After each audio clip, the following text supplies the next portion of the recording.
आसाम में हमारी सरकार बनी पहली बार 2016 में। लोगों को बड़ा आश्चर्य लगा, अरे आसाम में भाजपा चुनाव जीतकर सरकार बना ले गई। फिर त्रिपुरा में हमारी सरकार बनी 2018 में। तो लोगों ने माना कि भाई नॉर्थ ईस्ट में तो अब लगता है ये स्थापित हो गए। आप में से कुछ लोगों को शायद याद हो, जब प्रधानमंत्री श्री नरेंद्र मोदी जी वहां त्रिपुरा की विजय के बाद भाजपा कार्यालय में कार्यकर्ताओं को संबोधित कर रहे थे, तो उन्होंने एक वाक्य बोला कि हम आसाम जीते और अब त्रिपुरा जीते।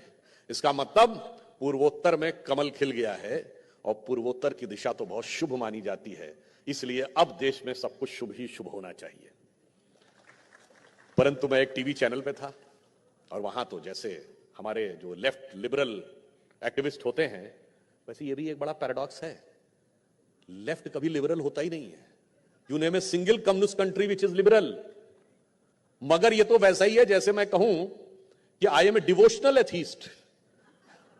मैं एक मतलब नास्तिक भक्त हूं, ईश्वर भक्त हूं, ये वैसा ही कहना है जैसा लेफ्ट लिबरल। अब लेफ्ट लिबरल ने कहा कि भाई प्रधानमंत्री जी ने ये कैसे बोल दिया कि पूर्वोत्तर की दिशा बड़ी शुभ होती है, और पूर्वोत्तर की दिशा जैसा कि नंद कुमार जी कह रहे थे ईशान कोण कहते हैं हमारे यहां पूर्वोत्तर को। क्या ये तो वास्तुशास्त्र में माना जाता है कि पूर्वोत्तर की दिशा सबसे अच्छी है, तो ये तो एक प्रकार का अंधविश्वास है।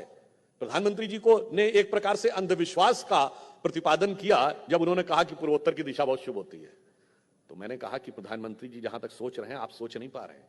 पूर्वोत्तर की दिशा शुभ होती है ये हमारे यहां ऐसे नहीं कहा गया है। आप सभी यहां प्रबुद्ध लोग बैठे हैं यूनिवर्सिटी में, ये बताइए अर्थ की मैग्नेटिक फील्ड कहां से चलती है? North to south.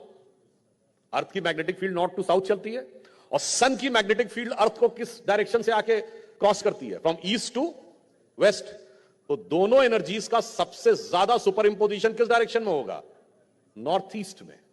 The superimposition of the magnetic wave of earth and the magnetic wave of sun that conjoins, that the maximum intensity will be in northeast। इसलिए पूर्वोत्तर की दिशा शुभ होती है।